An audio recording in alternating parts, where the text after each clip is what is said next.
ఓం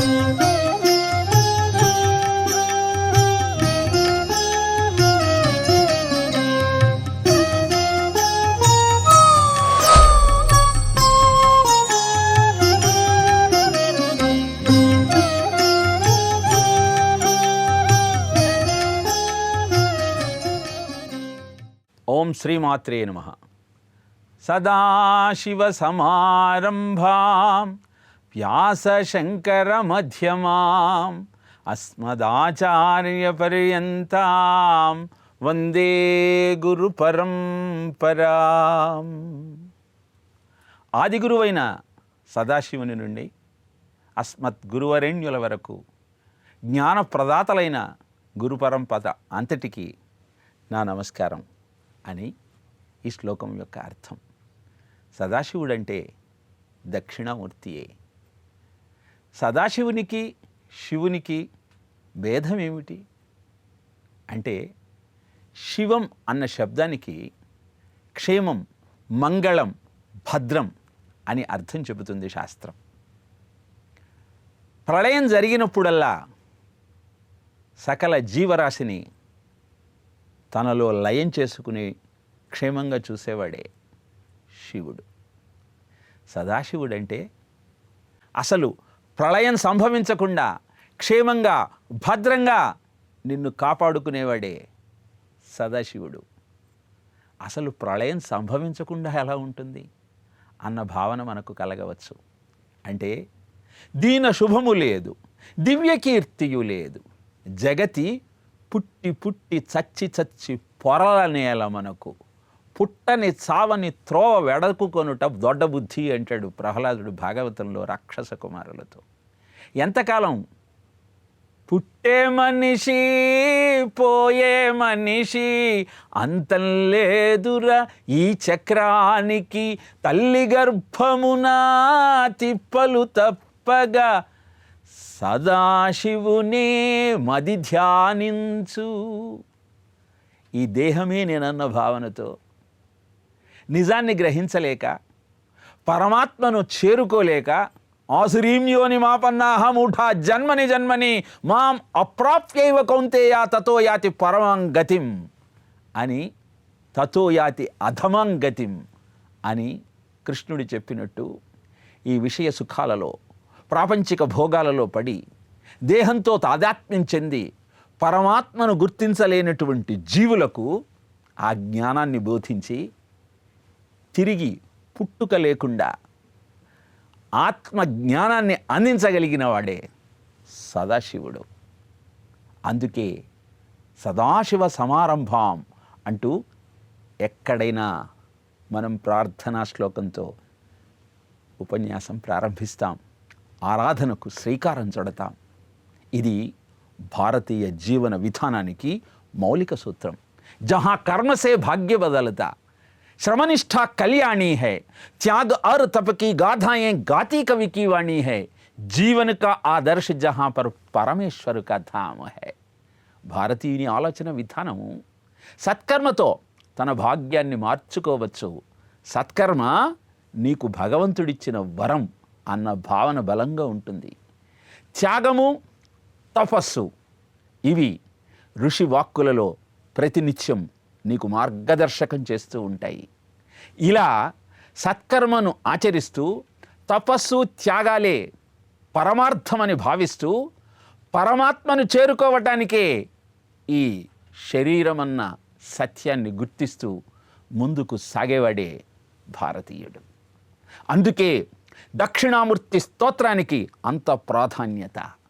నిజానికి ఈ సత్యాన్ని ప్రపంచానికి చాటి చెప్పటం కోసమే వ్యాసుడు, శంకరులు అద్భుతమైన వాంగ్మయాన్ని ప్రపంచానికి అందించారు. వ్యాసుడంటే ఎవరు? వ్యాసాయ విష్ణు రూపాయ వ్యాస రూపాయ విష్ణవే నమో వై బ్రహ్మనిధయే వాసిష్ఠాయ నమో నమః. వ్యాసుడంటే ఆ శ్రీమన్నారాయణుడి యొక్క అంశ. అంటే ప్రజలకు ఈ సత్యాన్ని తెలియచెప్పాలన్న ఆలోచనతో సాక్షాత్తు శ్రీమన్నారాయణుడే వ్యాసుడిగా అవతరించి అనంతాయ వేదాహ, అనంతములైన వేదములను న్యాసము చేసి అద్భుతమైన వేద విజ్ఞానాన్ని ప్రపంచానికి అందించాడు. పంచమ వేదంగా ప్రసిద్ధికెక్కిన మహాభారతాన్ని 1,00,000 శ్లోకాలతో అద్భుతంగా రచన చేసి ప్రజా జీవనానికి మార్గదర్శకం చేశాడు. ఉపనిషత్తు జ్ఞానాన్ని, బ్రహ్మసూత్రాలను భిక్షగా మనకు అందజేశాడు. పైలుండు ఋగ్వేద పఠనంబు దొరకనే సామంబు జైమిని చదువుచుండే యజువు వైశంపాయనాఖ్యుండు గైకొనే తుది నథర్వంబు సుమంతుడు పఠించే అఖిల పురాణేతిహాసముల్ నా తండ్రి రోమహర్షణుడు నిరూఢిదాల్చే తమ తమ వేదమా తపస్సులు భాగించి శిష్య సంఘములకు ఇచ్చెప్పిరంతా శిష్యులను ఆత్మీయ శిష్యజనులకంత బహుమార్గముల చెప్పి అనుమతింప పెక్కు శాఖలు కలిగి ఈ పృథివిలోన నిగమమొప్పారె భూసుర నివహమందు అంటాడు పోతనామత్యుడు. వ్యాసుడు చేసిన కృషి సామాన్యమైనదా? 4 వేదములను 4 శిష్యులకు ఇచ్చి ప్రచారం చెయ్యమని చెప్పాడు. రోమహర్షణుడు పురాణ విజ్ఞానాన్నంతా ప్రచారంలోకి తీసుకువచ్చాడు. ప్రతి ఋషి తమ వంతు కర్తవ్యంగా అద్భుతమైన ఈ జ్ఞానాన్ని తన శిష్యులకు అందజేస్తే ఆ శిష్యులు శాఖోపశాఖలుగా అద్భుతమైన ఈ జ్ఞానాన్ని ప్రపంచానికి అందించే ప్రయత్నం చేశారు. కానీ ఏవం పరంపరా ప్రాప్తం ఇమం రాజర్షయో విదుహు సకాలే నేహ మహత యోగో నష్ట పరంతప. అద్భుతమైన ఈ విజ్ఞానం కాలక్రమంలో భ్రష్టు పట్టింది, బౌద్ధం ప్రబలింది, ఈశ్వరుడే లేదన్న వాదన బలం కూర్చుకుంది. యజ్ఞయాగాదులను నిరసించటం, గోవును హింసించటం, దేవతామూర్తులను అవమానించటం పరిపాటి అయిపోయింది. ఆ సమయంలో శంకరుడే ఆదిశంకరుడిగా జన్మించి అటక్ నుంచి కటక్ దాకా, కాశ్మీరం నుంచి కన్యాకుమారి దాకా కదులుతున్న కరదీపతిలాగా అనేక సార్లు ప్రయాణం చేసి 72 పాషండ మతాలను ఖండించి 6 ఆరాధనా విధాలను ఆవిష్కరింపజేసి అద్భుతమైన విజ్ఞానాన్ని ప్రజలకు అందించాడు. శంకరో శంకర సాక్షాత్ అంటారు. అందుకే అంటే కేశవుడు వేదవ్యాసుడిలా భూమండలం మీద అవతరించి అవసరమైన జ్ఞానాన్నంతా ప్రజలకు అందజేస్తే భ్రష్టుపడుతున్న ఆ జ్ఞానాన్ని తిరిగి పునరుద్ధరింపజేయటం కోసం శివుడు ఆయన ఒక ఆప్తమిత్రుడు ఆదిశంకరుడుగా అవతరించి అద్భుతమైన జ్ఞానాన్ని మనకు అందించాడు. అందుకే శంకరో శంకరాచార్య కేశవో బాదరాయణ సూత్ర భాష్య కృతౌ వందే అని ఆ వ్యాసుణ్ణి శంకరుణ్ణి అనునిత్యం మనం తలుచుకుంటాం. బ్రహ్మసూత్రాలను అందించినవాడు వ్యాసుడైతే దానికి భాష్యం చేసినవాడు శంకరుడు. బ్రహ్మసూత్రాలకు, భగవద్గీతకు, ఉపనిషత్తులకు భాష్య రచన చేశారు ఆదిశంకరులు. వివేక చూడామణి, ఉపదేశ సహస్రం, ఆత్మబోధ ఇలా అనేక ప్రకరణ గ్రంథాలను రచించిన తరువాత ఇవన్నీ సామాన్యులకు ఏమి అర్థమవుతాయి? కాబట్టి సాలంకృత సాకార రూపంగా నిర్గుణుడు నిరాకారుడు అయిన ఆ పరబ్రహ్మను ఆవిష్కరింపజేస్తూ ఆయనను ఆరాధన చేసే విధానాన్ని శ్రద్ధాళువులైనటువంటి భక్తులకు అందజేయటం కోసం అనేక స్తోత్ర రచనలు చేశాడు. ఏణాంకానల భానుమండల సశ్రీ చక్ర మధ్యే స్థితాం బాలార్కద్యుతి భాసురాం కరతలై పాశాంకుశౌ బిభ్రతీం చాపం బాణమపి ప్రసన్నవదనాం కౌసుంభవస్త్రాన్వితాం తాం త్వాం చంద్రకళావతం సమకుటాం చారుస్మితాం భావయే అంటూ చాపము, బాణము, అంకుశము, పాశము ధరించిన ఆ అమ్మవారి రూపాన్ని ఉదయిస్తున్న సూర్యకాంతిలాగా భాసిస్తున్నటువంటి ఆ జగన్మాత యొక్క సౌందర్యాన్ని, ఎర్రటి చీరలు, ధగద్ధగాయమానంగా ప్రకాశిస్తున్న కిరీటాన్ని ధరించి భక్తులను కటాక్షించే ఆ తల్లి హృదయాన్ని ఆవిష్కరింపచేసి ఎవరైతే ఈ మంత్రమాతృక వర్ణమాల స్తోత్రాన్ని ప్రతినిత్యం పారాయణ చేస్తారో శ్రీమంత్రాక్షరమాలయా గిరిసుతాం య పూజయే చేత్తసా సంధ్యాసు ప్రతివాసరం సునిహితస్తస్యామలస్యాచిరాత్ చిత్తాంభోరుహ మంటపే గిరిసుతా నృత్యం విధత్తైరసాత్ వాణీ వక్త్ర సరోరుహే జలధి జాగేహే జగన్మంగళ. వారి నోట్లో సరస్వతీదేవి, వారి ఇంట్లో లక్ష్మీదేవి తాండవిస్తాయని తెలియజేశారు. ఏమిటి ఈ మంత్రమాతృక వర్ణమాలా స్తోత్రం యొక్క ప్రాధాన్యత అని ఒక్కసారి మనం తేరిపార చూస్తే, అద్భుతమైన పంచదశాక్షరి మంత్రాన్ని ప్రతి శ్లోకంలోని మొదటి అక్షరంగా నిక్షిప్తం చేసి షోడశోపచారాలతో మానసికంగా ఆ జగన్మాతను ఆరాధించే విధి విధానాలను తెలియజేసి, ఇలా ఆ తల్లిని ఆరాధించవయ్యా నీ కోరికలన్నీ నెరవేరుతాయి, నోట్లో సరస్వతీదేవి ఇంట్లో లక్ష్మీదేవి ఉంటే నీకు కావలసిందేమున్నది అన్న అద్భుతమైన సత్యాన్ని ప్రపంచానికి చాటి చెప్పాడు. కానీ ఈ స్తోత్రముల వల్ల నీకు భక్తి పెరుగుతుంది, కోరిన కోరికలు తీరుతాయి. విశాల కళ్యాణి స్ఫుట రుచిరయోధ్యా కువలయై కృపాధరాధారా కృపాధరాధారా కిమపి మధురా భోగవతిగా అవంతి దృష్టిస్తే బహునగర విస్తార విజయ ధ్రువం తత్తన్నామ వ్యవహరణ యోగ్యా విజయతే.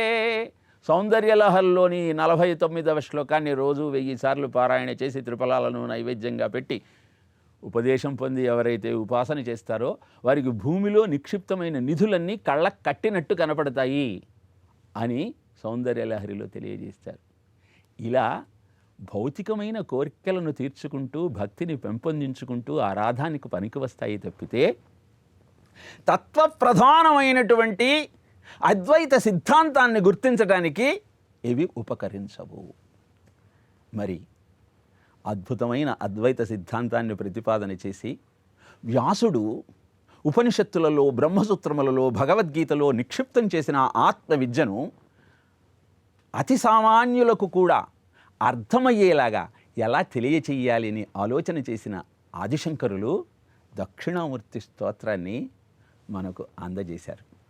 అద్భుతమైన దక్షిణామూర్తి స్తోత్రంలో మొట్టమొదటి ధ్యాన శ్లోకంలో మౌనవ్యాఖ్య ప్రకటిత పరబ్రహ్మతత్వం యువానం వర్షిష్ఠాంతేవ సదృశిగణైరావృతం బ్రహ్మనిష్టై ఆచార్యేంద్రం కరకలిత చిన్ముద్రమానందమూర్తిం స్వాత్మారామం ముదితవదనం దక్షిణామూర్తిమీడే అని ధ్యాన శ్లోకంతో ప్రారంభం చేశారు. మౌనంగా వటవృక్షం కింద వృద్ధులైనటువంటి శిష్యులంతా ఆయనను ఆరాధనగా చూస్తూ ఉంటే మౌనంగా బ్రహ్మ విద్యనంతా వారికి విశదీకరిస్తున్నారట దక్షిణామూర్తి. అద్భుతమైన ఈ ధ్యాన శ్లోకాన్ని మొట్టమొదటిగా శ్లోకాన్ని చెప్పిన తరువాత మొదటి 2 శ్లోకాల యొక్క అర్థాన్ని పోయిన ప్రసంగంలో మీకు తెలియజేశాను. విశ్వం దర్పణ దృశ్యమాన నగరీ తుల్యం నిజాంతర్గతం పశ్యన్నాత్మని మాయయా బహిరివోద్భూతం యథా నిద్రయా యస్సాక్షాత్ కురుతే ప్రబోధ సమయే స్వాత్మానమేవాద్వయం తస్మై శ్రీగురుమూర్తయే నమ ఇదం శ్రీదక్షిణామూర్తయే. విశ్వం దర్పణమాన నగరీ తుల్యం నిజ అంతర్గతం. కనపడుతున్న ఈ జగత్తంతా అద్దంలో చూస్తున్న ప్రతిబింబం లాంటిదే. నిజము నీలోనే ఉన్నది. మరి బయట ఎందుకు కనబడుతున్నది? మాయయా, మాయ వలన. మాయ అంటే ఏమిటి? ఆవరణ విక్షేప దోషములు కలిగినది. అందుకే బయట కనబడుతున్న ఈ జగత్తును సత్యం అనుకొని దానిని అలవాటు చేసుకొని దానిలో మునిగిపోయి అదే నువ్వు అనుకున్న భావనతో ఉన్నావు. కానీ నిజ అంతర్గతం నీలో ఉన్న ఆ తత్వాన్ని నువ్వు గుర్తించలేకపోతూ ఉన్నావు అని ఆ సత్, ఆ పరబ్రహ్మ యొక్క ఉనికిని మొదటి శ్లోకంలో మనకు తెలియజేశారు.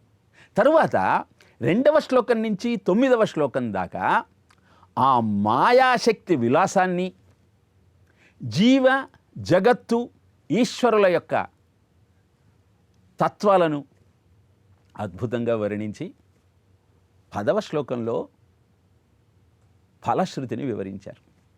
ఏం జరుగుతుంది దక్షిణామూర్తి స్తోత్రాన్ని నువ్వు అభ్యాసం చేసిన తరువాత?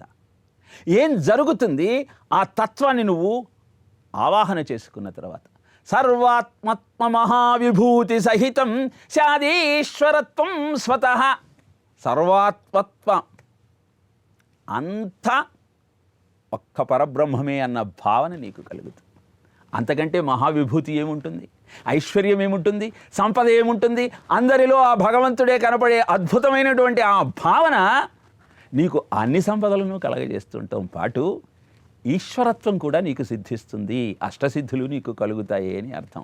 అణిమా గరిమా చైవ మహిమా లఘిమాతవ ప్రాప్తి ప్రాకామ్యమీషత్వం వశిత్వం చ అష్టభూతయ అని 8 సిద్ధులు ఈ దక్షిణామూర్తి స్తోత్రం ద్వారా నీకు సిద్ధిస్తాయి. కానీ అంతా పరబ్రహ్మమే అన్న భావనతో, అందరిలో భగవంతుడే ఉన్నాడన్న భావన నీకు కలిగినప్పుడు అష్టసిద్ధులు నీకు అవసరమా? అందుకే ఆ ఋషభుడి దగ్గరికి వచ్చి నీకు అష్టసిద్ధులు సొంతమయ్యాయని సిద్ధులన్నీ మోకరిల్లితే నాకు అక్కర్లేదన్నాడు ఆయన. ఎందుకు? అసలు జగత్తుతోనే సంబంధం లేకుండా అంతా పరబ్రహ్మమే అన్న భావనతో ఉన్నవాడికి ఈ సిద్ధులు ఎందుకు?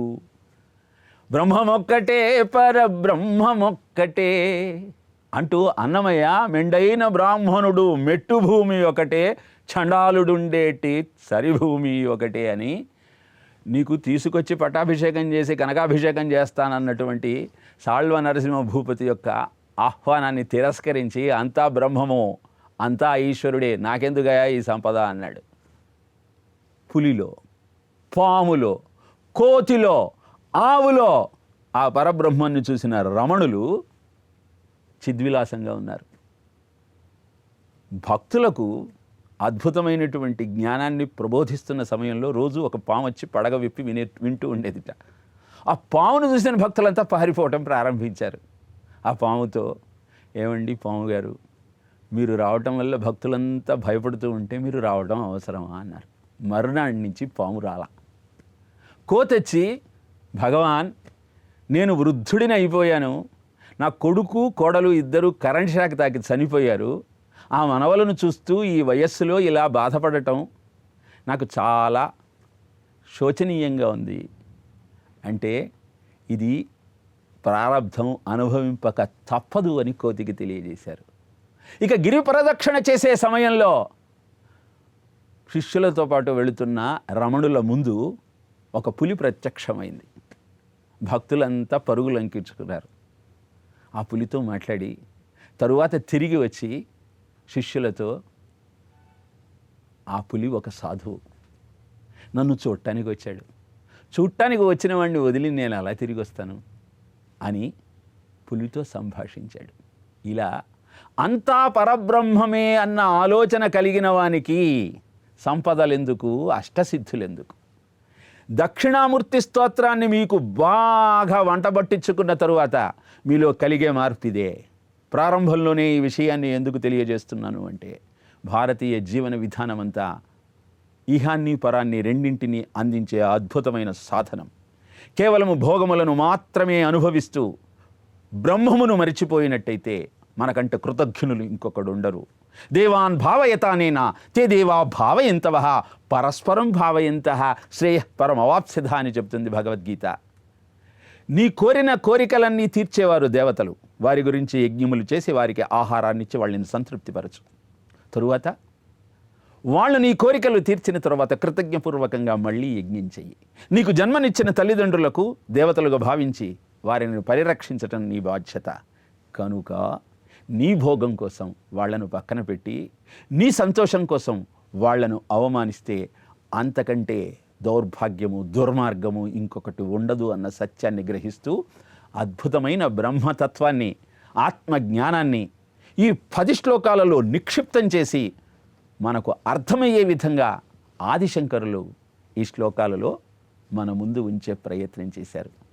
ఇక మనం 3వ శ్లోకాల్లో ప్రవేశించే ముందు మొదటి 2 శ్లోకాలను ఒక్కసారి అభ్యాసం చేసి 3వ శ్లోకంలోకి ప్రవేశించే ప్రయత్నం చేద్దాం.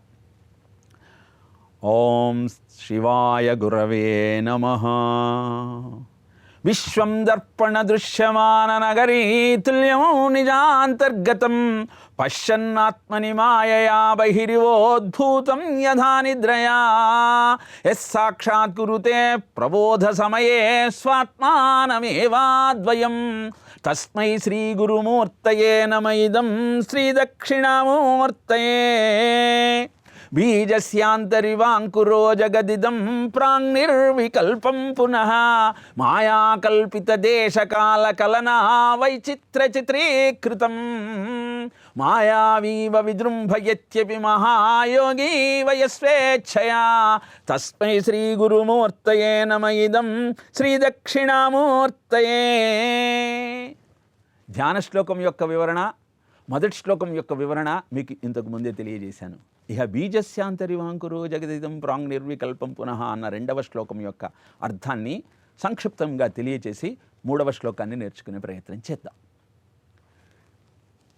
మీకు కనపడుతున్న ఈ జగత్తంతా నిజాంతర్గతం, నీ మనసులోనే ఉంది. నువ్వు ఏదనుకుంటే అదే నీకు కనపడుతుంది. ఎక్కడో జరిగిన విషయం నీకు మనసు ద్వారా గ్రహించినప్పుడు కదా నువ్వు తెలుసుకునేది. కనుక నీ ఆలోచనే నీ బుద్ధి, నువ్వు నేర్చుకుంటున్నది, అదే నీ ప్రపంచం. ఇది నిద్రలో ఏ విధంగానైతే అనేక సత్యాలు కనపడి తరువాత మెలుకోగలిగిన సమయంలో అవన్నీ అసత్యాలని ఎరుక అవుతుందో, అలా ఈ దృశ్యమానమైన జగత్తంతా నీ అంతర్గతము. అది పోవాలి అంటే గురువు యొక్క ప్రబోధం కావాలి అని మొదటి శ్లోకంలో తెలియజేసి, ప్రళయకాలంలో ఇదంతా ఆ పరమాత్మలో ఉండిపోతుంది.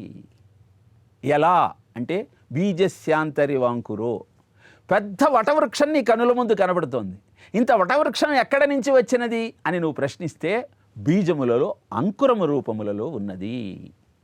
బీజంలో అంకురంగా ఉన్నటువంటి వృక్షము పరిణామ క్రమం ద్వారా మహావృక్షమై నీ కనులకు కనపడుతోంది. అలానే ఈ జగత్తంతా ప్రళయకాలంలో ఆయనలో ఉండి అనంతరం ఆయన లీలా విలాసంతో మాయ కారణంగా నీ కనుల ముందు కనబడుతోంది. మరి బీజంలో ఉన్న అంకురము అన్న ఉపమానాన్ని మనము పరమాత్మకు అన్వయించేటప్పుడు జాగ్రత్తగా ఉండాలి. ఎందుకంటే బీజంలో అంకురంగా ఉన్నటువంటి ఆ సృష్టి వృక్షంగా మారిన తరువాత బీజం యొక్క ఉనికి ఉండదు, విత్తనం కనపడదు, ఇంకా అది వృక్షమైన తరువాత. కానీ ప్రళయకాలంలో పరమాత్మలో విలీనమైనటువంటి ఆ జగత్తు మళ్ళీ ఆవిష్కరింపబడినప్పుడు కూడా పరమాత్మ ఉనికి ఉంటుంది. కేవలం అర్థం చేసుకోవడానికి మాత్రమే, పరిణామ క్రమాన్ని తెలియజేయటం కోసం మాత్రమే బీజస్యాంతరివాంకురో ఇదం జగత్ జగదిదం ప్రాంగ్ నిర్వికల్పం పునః మాయాకల్పిత దేశకాలకలన. దేశము కాలము ఈ రెండు కూడా భ్రాంతే. నువ్వు కలలో అమెరికాకు వెళ్ళావు, మెలుకున్న తర్వాత భారతదేశంలో ఉన్నావు. మరి అమెరికా ఎక్కడ పోయింది అంటే మాయ. ఇలా సత్, అసత్తు, మూడవది మిథ్యా పదార్థము. ఈ మూడింటి వివరణను వచ్చే ప్రసంగంలో తెలుసుకునే ప్రయత్నం చేద్దాం. ఓం దత్సత్.